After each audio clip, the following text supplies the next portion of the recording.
जिवंत देव, जो पवित्र प्रभू येशू ख्रिस्ताच्या नावाला धन्यवाद देव. इब्री लोकास पत्राचा 4 अध्याय याच्या पहिल्या वचनापासून मी आपल्यासाठी वाचतो. म्हणून त्याच्या विसाव्यात येण्याविषयीचे वचन अद्यापी घेऊनच ठेवलेले आहे. यामुळे तुम्हातील कोणी त्याला अंतरल्यासारखे दिसू नये म्हणून आपण भिवून वागू, कारण त्यांच्यासारखी आपल्यालाही सुवार्ता सांगण्यात आली आहे.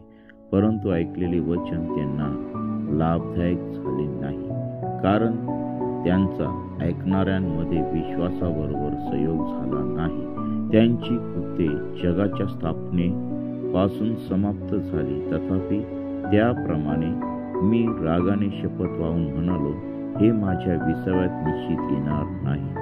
असे ज्या विसाव्याविषयी त्याने सांगितले आहे, त्यात ज्या आपण विश्वास ठेवला आहे ते आपण प्रवेश करीत आहोत. कारण 7व्या दिवसाविषयी एका ठिकाणी त्याने असे म्हटले आहे की 7व्या दिवशी देवाने आपल्या सर्व कृत्यापासून विसावा घेतला. आणि ह्या ठिकाणी पुन्हा म्हटले आहे की हे माझ्या विसाव्यात निश्चित येणार नाही. कोणीतरी त्यात यावयाचे होते ते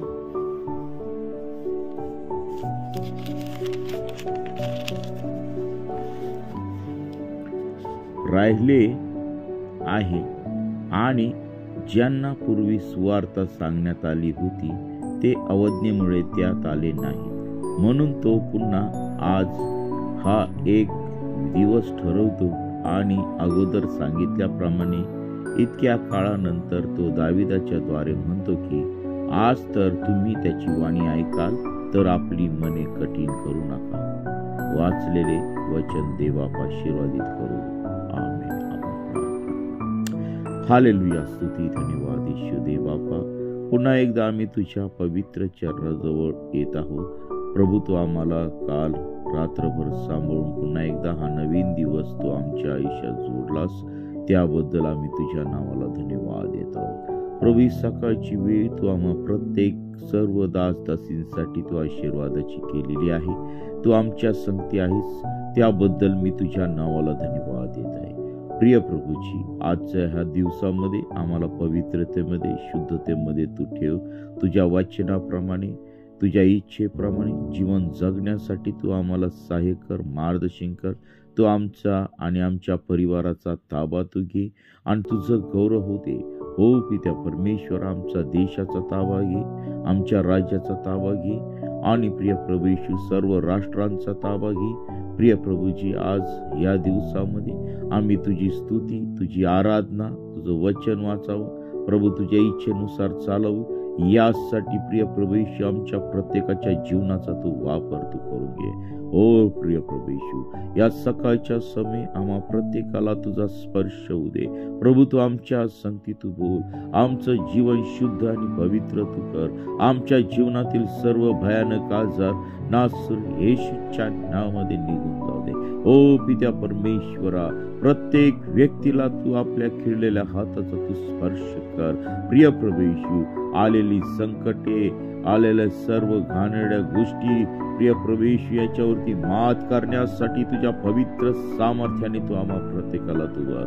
पवित्र अग्नीने तू भर आणि तुझं गौरव होऊ दे. पित्या परमेश्वरा, जे आजारी आहेत, दुःखी आहे, कष्टी आहे, संकटात आहेत, अशा प्रत्येक व्यक्तीला तू स्पर्श कर. भयानक रोगापासून पडलेले आहेत प्रिय प्रभू येशू, त्या भयानक आजार, भयानक रोग तुझ्या पवित्र सामर्थ्यात तू काढून टाक. पित्या परमेश्वरा, प्रभू तुझ्या वचनामध्ये वाढव, तुझ्या सामर्थ्यामध्ये वाढव, तुझ्या दयेमध्ये वाढव, तुझ्या पवित्रतेमध्ये वाढव. तुझं गौरव होऊ दे. हालेलुया. स्तुती धन्यवाद येशू देवा. प्रिय प्रभूजी, सकाळची वेळ तू आम्हा प्रत्येकासाठी तू आशीर्वादाची कर.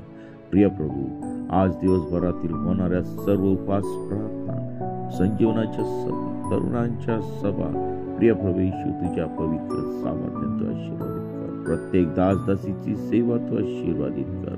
प्रभू, आज जे उद्योगधंद्यासाठी कामाला गेलेले आहेत किंवा जाणार आहेत, त्या सर्वांचे बिझनेस, व्यापार, काम तू आशीर्वादित कर. आमच्या देशातील सर्व व्यवस्था तू आशीर्वादित कर. हे देवापा, तुझ्या वचनासाठी ज्या ठिकाणी विरोध होत आहेत तेथील सर्व विरोधकांचे आत्मे बदलून टाक आणि तुझं गौरव होते.